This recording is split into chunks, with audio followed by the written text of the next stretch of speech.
Christian, hi, how's it going? I'm great, Charles. How are you? Good. I want to know everything about Pistol.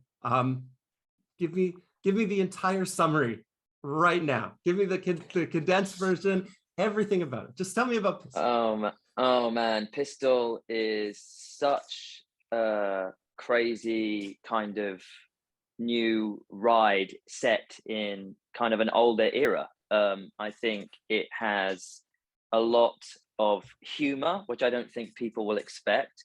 It does reach some dark places, but essentially, the long and short of it, Pistol is inspired by Steve Jones's book, Lonely Boy, which is an amazing book. And it's his kind of account of what it was like to be a Sex Pistol. And but it's become so much more than that. I think the show is such an ensemble, and just a really fun thing to be a part of. But yeah, it's definitely a wild ride, and it'll amp up as it goes on. So tell me about you. Tell me about your character. Your character, your living person that's also a character on the show. So about Glen Matlock. Yes, I'll tell you about my character Glenn, as opposed to the real Glenn, and maybe we can get more into the real Glenn afterwards. But my Glenn, the way I see him is this kind of he I wouldn't say he was lost, but he was definitely an in-betweener. Not to reference the show, but just in the sense that he was kind of stuck between two worlds. He grew up in a working class area of London, with a working class family, but he actually got into a quite prestigious art school. And so he didn't really fit in anywhere he went. He was too posh for his friends at home, and he was a little too rough for his friends at school.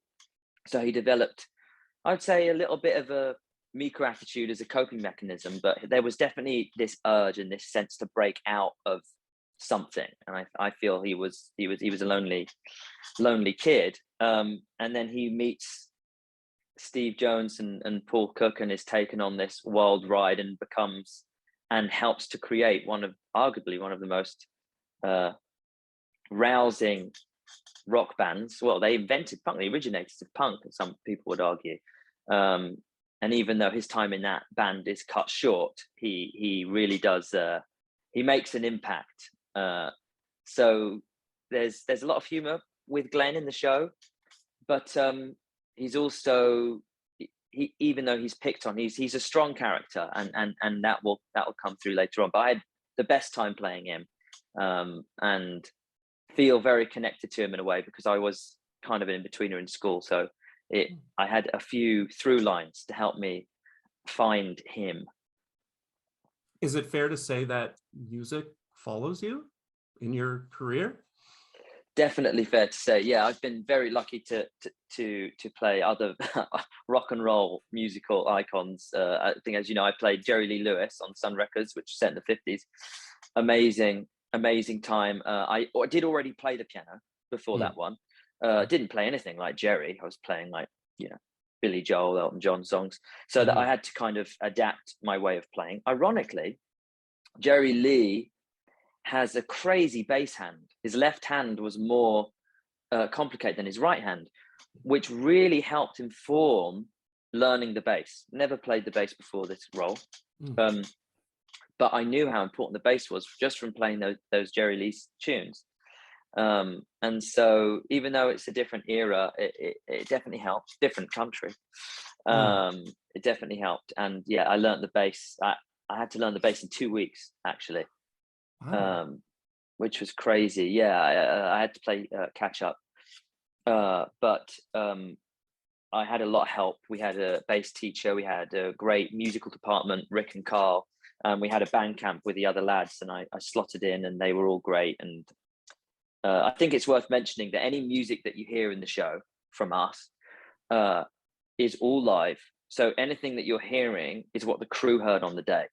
Nothing's mimed or pre-recorded or anything like that. We became a band, really. So that was one of my favorite parts of it. I think it's so funny that Glenn's sort of replacement in the group, Sid Vicious, famously couldn't even play the bass, or had learned to play the bass from listening to the first Sex Pistols record and then trying to sort of recreate it. So It's pretty ironic. yeah, but I imagine for you, you know, you have to actually look like you can play the bass, and do, and did. I actually spoke about that with Louis. I always think that Louis became an amazing bass player, and he joked that he didn't need to. You know, it wasn't that he necessarily needed to get that good, whereas I did have that pressure. Glenn was an amazing bass player. I mean, I got to meet Glenn. Luckily enough, I had a couple coffees with him, and within 20 minutes of talking to him, we picked up the basses, and he started showing me, and I was going, "That's what you're doing." And the stuff he was doing was far more complicated than I thought he was doing, and I had a learning curve, and it was very surreal to have him teaching me that stuff. But yeah, he was good. And the funny thing about bass is you have to relax. And when you're learning an instrument, it's very easy to tense up. Very, very easy to tense up. So yeah, I didn't get much sleep for the first 2 weeks. I was just on the bass most of the time. You could very easily on the show, I mean, play along to, you know, pre-recorded tracks and things like that. But it does not seem like Pistol is the kind of show that wants to do anything sort of the easy way. Everything feels immersive. It's an incredible series. The way it's shot, the way that it is presented. What's it like to not only to, you know, play music in this world, but just to be in this world? Oh, it was a really amazing experience, and a very transportive and immersive set. All thanks to Danny and the rest of the amazing crew. I mean, obviously the set design and the production design has so much to do, because when you step onto those sets, and sometimes on location in London, it was all filmed in London, but we had an amazing set. You couldn't help but be transported. And then you have Danny Boyle, who is an amazing orator, and he would come and give these speeches right before we shot a scene that would just put you into the mindset of what it was like to live back then, without an iPhone, without this, without that. And on top of that, he's hiding all the cameras. So you can't see anything from the outside world apart from the odd boom mic, you know, that because on most sets, you have like 30 people in your eye line. You have, you know, all this kind of stuff. But it was so immersive and transportive. I actually really felt kind of free on set. I did feel untethered. I always left my phone at home. You know, I just felt so, yeah, it was really freeing actually to feel like part of the 70s. Sometimes we'd be in a pub, a real pub, and I'd feel like I'd gone back in time with all the extras and the smoke-filled rooms and the beer that wasn't even real beer, but it tasted like beer. There was that much attention to detail. It was just eating real, like, crisps. I don't know, it just felt like, wow, this is what the 70s, I imagined what the 70s would have actually felt like. Yeah, it's primarily King's Cross, right? It's sort of an area that's undergone, since then, real massive gentrification. You know, it's capturing the ear. Have you been sort of to where it is now? Like, have you I'm actually there. I'm actually here. I Wow. live like really close. Yeah, Oh. I've lived really close most of my life. And Denmark Street, where the squat is, I could walk to right now in 10 minutes. I could walk there. But it's it's Denmark probably Street. Nothing like it was. Denmark Street, no. The actual street, no, is nothing like it was. But the squat exists, still there. It's kind of obviously a kind of historic relic now, so I think it's protected, and you can't really touch it or do anything with it. But yeah, the area has changed so much, and it felt surreal to be playing this person in the 70s, going around my area of London and seeing and feeling how different that was. Because we shot on the real Denmark Street, and it was all different, and I was not you know what I was used to. And you know, secondly, when I was walking with Glenn came for a coffee with me in my area. He would walk me around my hometown, and he would say, "Oh," he would point at a door, and he literally said to me, "Oh, that's where I got the Sex Pistols our first gig, that Central St. Martin gig." And I was like, that door right there, and I couldn't compute it, but I'm living quite close to real Sex Pistols history, ironically. In a way, you kind of seem to be almost out of time. You know, I'm watching you on red carpets, and it seems like you've almost stepped out of the 60s. at times. You've done the 50s, now in the 70s. How much did you know about this era? How much did you know about the Sex Pistols and this history? And how much did you learn on the show? That's a good question. I would say that I knew more about the 50s because I just have a personal passion for the 50s. I love the 50s. I definitely knew, I think for someone in their 20s, I probably knew more than the average 20-year-old about the 70s. I love 70s music. I love Earth, Wind and Fire, but I wasn't so much the punk side, to be honest, even though I knew of the Sex Pistols.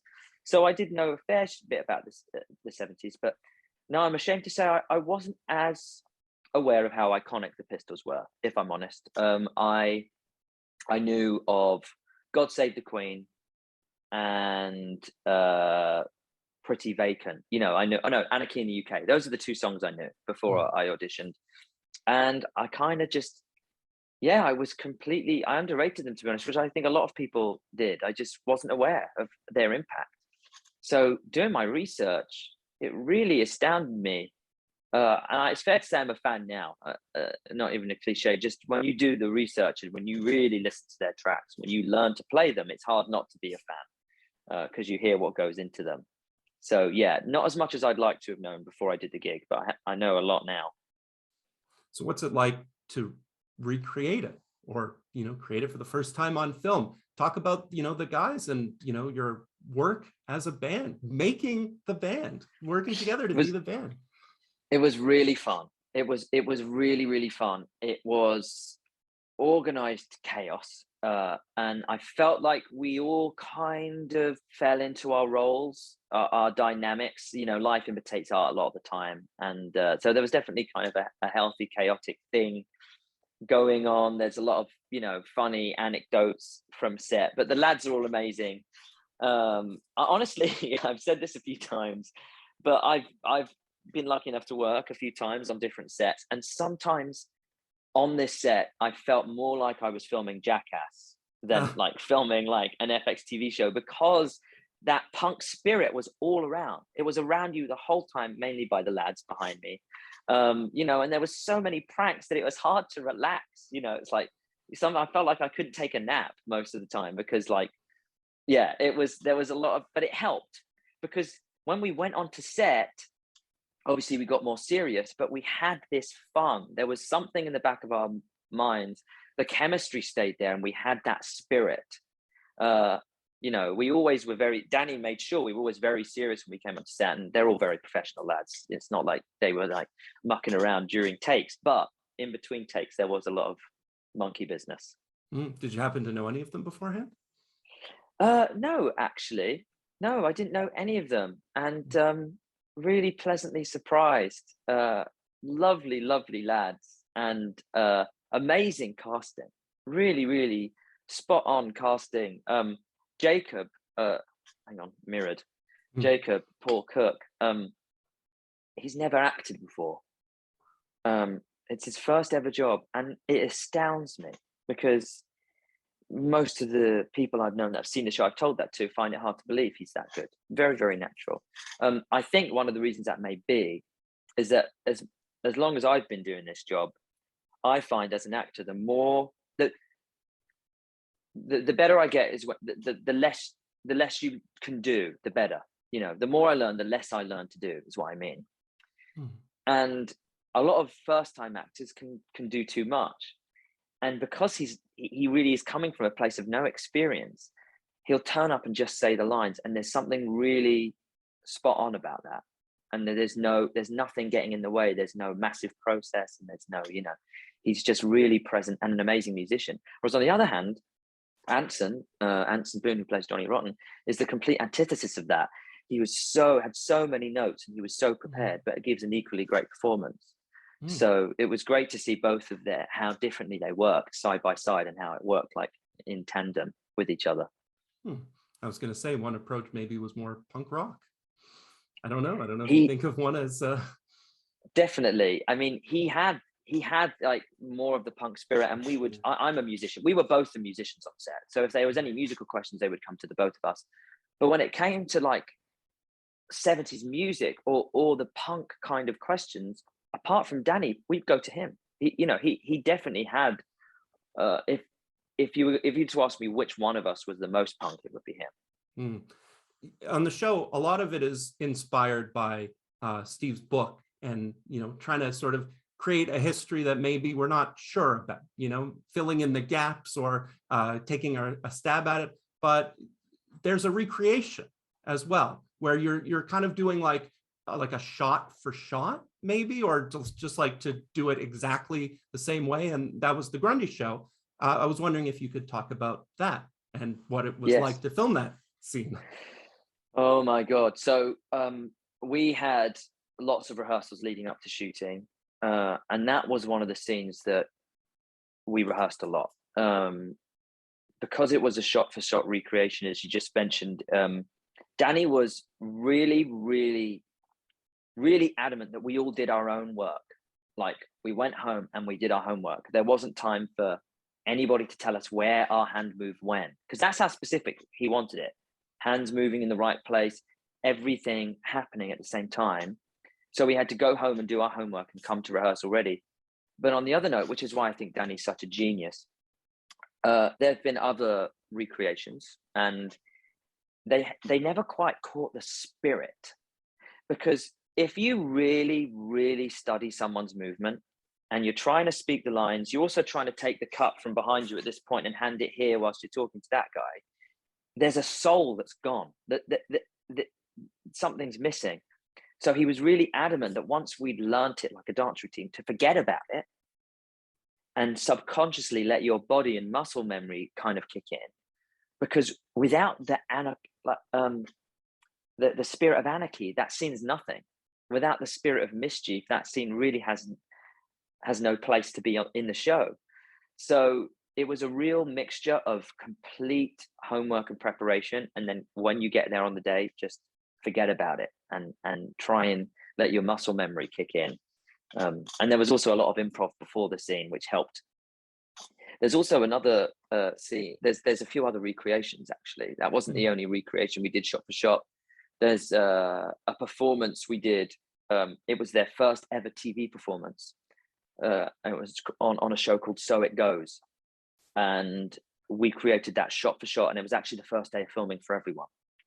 So I'd only been playing the bass for 2 weeks. And the first day of filming for me on this gig was playing Anarchy in the UK and recreating it shot for shot. So yeah, we had a few share of those tricky scenes.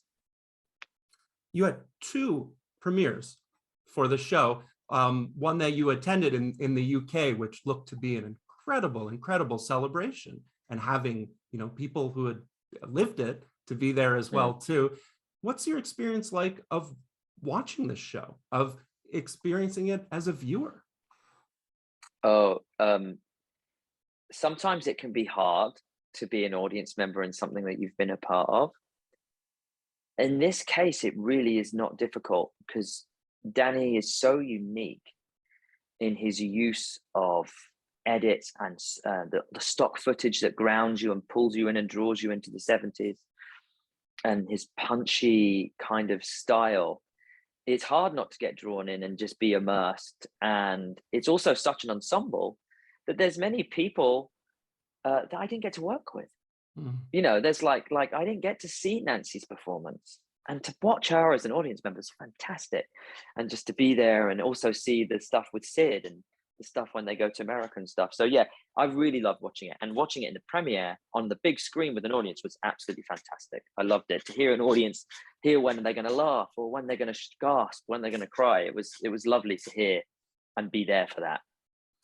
What's it like for you that, your movie, A Phantom of the Open, it's come out in some places already, but that's like right now, like these projects are like intersecting. Yeah, it's surreal, actually. It's really surreal. I auditioned for Pistol whilst I was finishing the filming of that movie. So they have always felt connected to me, because I was having to juggle those characters at one point. But yeah, I feel very lucky. The Phantom of the Open I filmed with my twin brother. It was also set in the 70s, but very different characters. The 2 characters we play in Phantom of the Open were disco dancers. So we would have been very uncool to the Pistols. My character would have found my other character very uncool, I believe.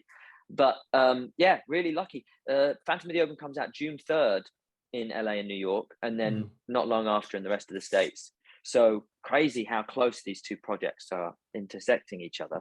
Right.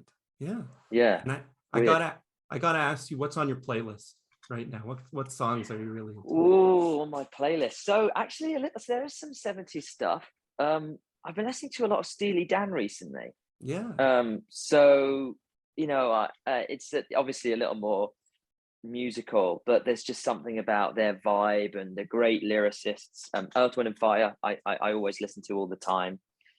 Let me think. This has got me listening to more punk inspired things beforehand. My mum, sometimes I've been listening to a bit of Ian Drury, or Talking Heads, and some of that kind of 80s stuff too. And then really on the other scale of it, I'm always listening to John Williams. I'm always listening to movie soundtracks. I'm always doing that. So yeah, and of course a hell of a lot of Sex Pistols, which is I've still got a massive playlist that I used to play every day on the way to set. And but yeah, I would say Steely Dan mainly. So getting to watch a show like this, getting to experience a show like this, how do you feel about that spirit of punk rock, of punk music, just the aesthetic? So many lines can be drawn, and you're probably doing that right now in the history of modern music. True. Yeah, I think that's a very good question. First of all, I think that the Sex Pistols, I really hope this show can help give them credit to a younger audience, because I don't think many people might understand just how much an impact they've had on popular culture today. I think it'd be hard to imagine music and what it would be like today without them. Fashion, especially. I mean, we're always seeing that newspaper font everywhere. That's them. They have such a huge imprint on the world. So it's hard to imagine a world without them.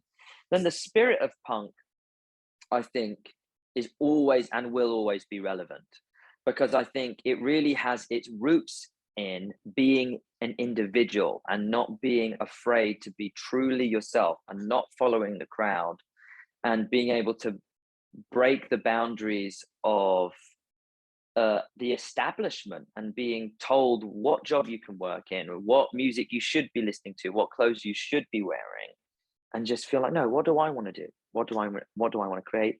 And then the Sex Pistols are proof that it doesn't matter how young you are. Just get out and do it. Don't wait for somebody to tell you, oh, you need to do this, you should do that. So the spirit of punk, I think, is really, really relevant. And I've tried to keep some of it with me, because I didn't necessarily prescribe to punk. I think I had it misconstrued. Really fascinating response, by the way. I'm sort of digesting that a bit. I wanted to ask you too, what you've been watching. I mean, the reach of this show is massive. People are going to be watching from all over the world, and that must be an incredible feeling to know that you're sort of on the precipice right now, that this show is going to reach a lot of people. Curious to hear, curious to hear what you've been watching lately as well, and what that response is going to be like when people really get into the show. Yeah, I'll answer both your questions. I think that is it's hard to predict. It does feel like the show's gonna have a big reach, and it's weird to be right before them. We're a few days out, so it's a little interesting. I hope it's received well. What have I been watching? Been watching Ozark. I'm a little late, so if you have watched it, have you not seen Ozark? I have, but I was going to say, okay. you're not too late. Yeah, as long not as you too late. As long as you don't read too much until afterwards, you can. Oh my God, yeah. I'm not much on social media anyway, but when I'm watching that show, I'm just all the way off it, because my girlfriend got a spoiler. But no, really liking Ozark. Really, really liking Ozark. Watching that a lot. I watched Pam and Tommy before then, and I really liked that. Yeah, mainly Ozark. I've been binging it, so that's all I can think about. To me, let me just say to you on overall note, I've really enjoyed hearing from you, speaking with you, and the show in particular just feels like, being on that precipice. I feel like it's going to be such a massive breakout, and a lot of the talent in it are also going to be massive breakouts. So I can't wait to see where you go, where your career progresses from here. Oh, it's very sweet of you. Thank you. Obviously, I can't speak to that, but there are certainly some amazing performances in the show, and I'm very proud of the whole cast and feel very, very lucky to be a part of such a thing and privileged. And it's all very surreal. Just trying to be present, take it in. Thank you for that. Yeah, and it was such a pleasure speaking with you. We're gonna adhere to the time, and thank you so much for the art that you put into the world. Oh, thank you, man. It was lovely speaking to you. I really enjoyed it.